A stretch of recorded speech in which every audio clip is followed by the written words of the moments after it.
News Kannur. മലപ്പുറത്ത് തെരുവുനായയുടെ കടിയേറ്റ 5.5 വയസ്സുകാരിക്ക് പേവിഷബാധ. മലപ്പുറം പെരുവള്ളൂർ സ്വദേശിയുടെ മകളാണ് ഗുരുതരാവസ്ഥയിൽ കോഴിക്കോട് മെഡിക്കൽ കോളേജിൽ ചികിത്സയിൽ തുടരുന്നത്. വിശദാംശങ്ങളുമായി പ്രസാദ് കാളിദാസ് ചേരുന്നുണ്ട്. കാളിദാസ്, എന്താണ് സംഭവിച്ചത്? ഇതുമായി ബന്ധപ്പെട്ട കൂടുതൽ വിവരങ്ങൾ എന്തൊക്കെയാണ്? മാർച്ച് 29-നാണ് മലപ്പുറത്ത് പെരുവള്ളൂർ കാക്കത്തടം സ്വദേശിയുടെ 5.5 വയസ്സുകാരിയായ മകൾക്ക് ഈ തെരുവുനായയുടെ ആക്രമണത്തിനിരയായത്. തെരുവുനായയുടെ കടിയേറ്റത് തലയ്ക്കും കാലിനും ഗുരുതരമായി എന്ന് പരിക്കേറ്റിരുന്നു. പരിക്കേറ്റതിനെ തുടർന്ന് ഈ മാതാപിതാക്കൾ കുട്ടിയെ കൊണ്ട് കോഴിക്കോട് മെഡിക്കൽ കോളേജ് ആശുപത്രിയിൽ ചെന്ന് പേവിഷബാധയ്ക്കുള്ള കൃത്യമായ കുത്തിവയ്പ്പുകളെല്ലാം സ്വീകരിച്ചിരുന്നു. എന്നാൽ പിന്നീട് ഇപ്പോൾ നിലവിലെ സാഹചര്യം നോക്കുകയാണെങ്കിൽ ആ കുട്ടിക്ക്, അതായത് പേവിഷബാധയ്ക്കുള്ള കുത്തിവയ്പ്പ് എടുത്തതിന് ശേഷം ഇപ്പോൾ കുട്ടിക്ക് പേവിഷബാധ ഉണ്ടെന്നുള്ളൊരു കാര്യമാണ് ഇപ്പോൾ നിലവിൽ പുറത്തു വരുന്നത്. കോഴിക്കോട് മെഡിക്കൽ കോളേജ് ആശുപത്രിയിലാണ് ഇപ്പോൾ കുട്ടിയുള്ളത്. അതീവ ഗുരുതരാവസ്ഥയിൽ ചികിത്സയിലാണ്.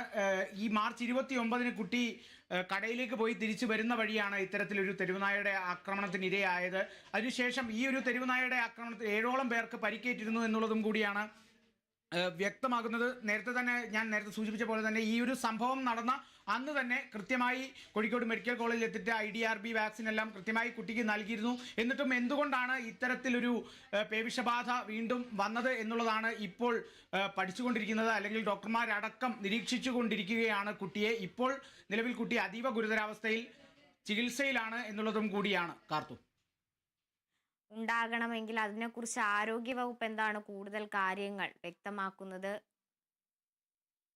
നിലവിലെ സാഹചര്യത്തിൽ അല്ലെങ്കിൽ ഇതുവരെ ആരോഗ്യവകുപ്പ് ഇതിനെ തുടർന്ന് ഒരു പ്രതികരണവും ഒന്നും നടത്തിയിട്ടില്ല. എന്തായാലും വലിയ രീതിയിൽ പ്രതിഷേധത്തിന് വരെ കാരണമായേക്കാവുന്ന ഒരു സംഭവം കൂടിയാണിത് എന്ന് തന്നെ പറയേണ്ടിയിരിക്കുന്നു. അല്ലെങ്കിൽ ആരോഗ്യവകുപ്പിന് നേരെ കൈ ചൂണ്ടാവുന്ന ഒരു സംഭവം കൂടിയാണ് ഇത് എന്നുള്ളതാണ് മനസ്സിലാക്കാൻ സാധിക്കുന്നത്. കാരണം വാക്സിൻ എടുത്ത ശേഷവും പേവിഷബാധ വന്നിട്ടുണ്ടെങ്കിൽ ഇത്തരത്തിൽ ഒരുപാട് കേസുകൾ, ഇത്തരത്തിൽ ഒരുപാട് സംഭവങ്ങൾ ഇനിയും ഉണ്ടായേക്കാം എന്നുള്ളൊരു വിലയിരുത്തൽ കൂടിയാണ്. അല്ലെങ്കിൽ അത്തരത്തിലൊരു ആശങ്ക ജനങ്ങളിലേക്ക് പടരുന്നൊരു സാഹചര്യമാണ് ഇപ്പോൾ ഈ ഒരു വാർത്ത പുറത്തു വന്നതിന് പിന്നാലെ ഇപ്പോൾ നിലവിലുള്ളത്. എന്നിരുന്നാലും കുട്ടി 5.5 വയസ്സുള്ള കുട്ടിയാണ്. നിലവിൽ ചികിത്സയിലാണ്, ഗുരുതരമായി ചികിത്സയിൽ തുടരുകയാണ്. പേവിഷബാധ സ്ഥിരീകരിച്ചിട്ടുണ്ട്, പേവിഷബാധയുണ്ട് എന്നുള്ളത് തന്നെയാണ്. ഒപ്പം തന്നെ മറ്റ് 7 പേരെ ഈ കുട്ടിയെ ആക്രമിച്ച തെരുവുനായ തന്നെ പ്രദേശത്തെ മലപ്പുറം പെരുവള്ളൂരാണ്. പെരുവള്ളൂരിലെ പ്രദേശത്തെ 7ഓളം പേരെ ഈ തെരുവുനായ ആക്രമിച്ചു എന്നുള്ളതും കൂടിയാണ് മനസ്സിലാക്കുന്നത്. എന്നാൽ ആ 7 പേർക്ക് കാര്യമായ ശാരീരിക അസ്വസ്ഥതകളൊന്നും നിലവിൽ കണ്ടിട്ടില്ല, നിലവിൽ അനുഭവപ്പെട്ടിട്ടില്ല എന്നുള്ളതും കൂടി മനസ്സിലാക്കുന്നു. ഈ ഒരു 5.5 വയസ്സുകാരിക്ക് മാത്രമാണ് ആ ഒരു തെരുവുനായയുടെ ആക്രമണത്തിൽ വാക്സിനേഷൻ സ്വീകരിച്ചതിന് ശേഷവും ഇപ്പോൾ ഇത്തരത്തിലൊരു പേവിഷബാധയിലേക്ക് വന്നിരുന്നത്. അതീവ ഗുരുതരാവസ്ഥയിൽ കോഴിക്കോട് മെഡിക്കൽ കോളേജിൽ ചികിത്സയിലാണ് ഈ 5.5 വയസ്സുകാരി.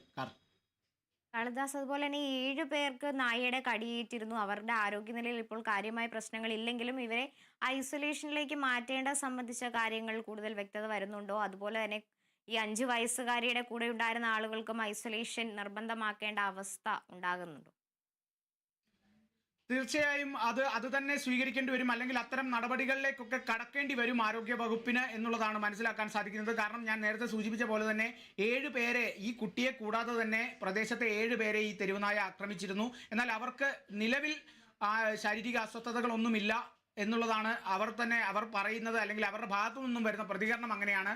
പക്ഷേ ഈ കുട്ടിക്ക്, അല്ലെങ്കിൽ ഈ കുട്ടിയെ ആക്രമിച്ച തെരുവുനായ തന്നെയാണ് അവരെയും ആക്രമിച്ചത് എന്നുള്ളത് കൊണ്ട് അത്തരത്തിലുള്ള ചില നടപടികളിലേക്കൊക്കെ കടക്കേണ്ടി വരും എന്നുള്ളതാണ്. കൃത്യമായ ഐസൊലേഷൻ പാലിച്ച് തന്നെ അവരെയും നിരീക്ഷണത്തിൽ വെക്കേണ്ടി വരും. ഒപ്പം തന്നെ കുട്ടിയുടെ മാതാപിതാക്കളെയും കുട്ടിയുമായി ഇടപഴകിയ മറ്റ് കുട്ടികളും, അല്ലെങ്കിൽ കുട്ടി സ്കൂളിൽ പോയിട്ടുണ്ടെങ്കിൽ സ്കൂളിലെ സഹപാഠികളെയും ഒക്കെ പിന്നീട് നിരീക്ഷണത്തിൽ വെക്കേണ്ടി വരും. അല്ലെങ്കിൽ വലിയൊരു രീതിയിലൊരു വലിയൊരു കൂട്ടം ആളുകളെ നിരീക്ഷണത്തിൽ വെക്കേണ്ട ഒരു അവസ്ഥയിലേക്കാണ് കാര്യങ്ങൾ നീങ്ങുന്നത് എന്നുള്ളത് കൂടെയാണ് സൂചനകൾ ലഭിക്കുന്നത്. നിലവിലെ സാഹചര്യത്തിൽ ആരോഗ്യവകുപ്പ് ഇതുവരെ ഒരു പ്രതികരണം നൽകിയിട്ടില്ല. ഇനി ആരോഗ്യവകുപ്പിന്റെ ഭാഗത്തുനിന്നും കൃത്യമായൊരു പ്രതികരണം വരും മണിക്കൂറുകളിൽ ഉണ്ടാകും എന്ന് തന്നെയാണ് കരുതുന്നത്. കാർത്തു. പ്രസാദ്, മലപ്പുറം പെരുവള്ളൂർ സ്വദേശിയുടെ മകളാണ് ഇപ്പോൾ പേവിഷബാധയേറ്റ് കോഴിക്കോട് മെഡിക്കൽ കോളേജ് ആശുപത്രിയിൽ ഗുരുതരാവസ്ഥയിൽ തുടരുന്നത്. പ്രസാദ് കാളിദാസ് ആണ് വിവരങ്ങളുമായി ചേർന്നത്.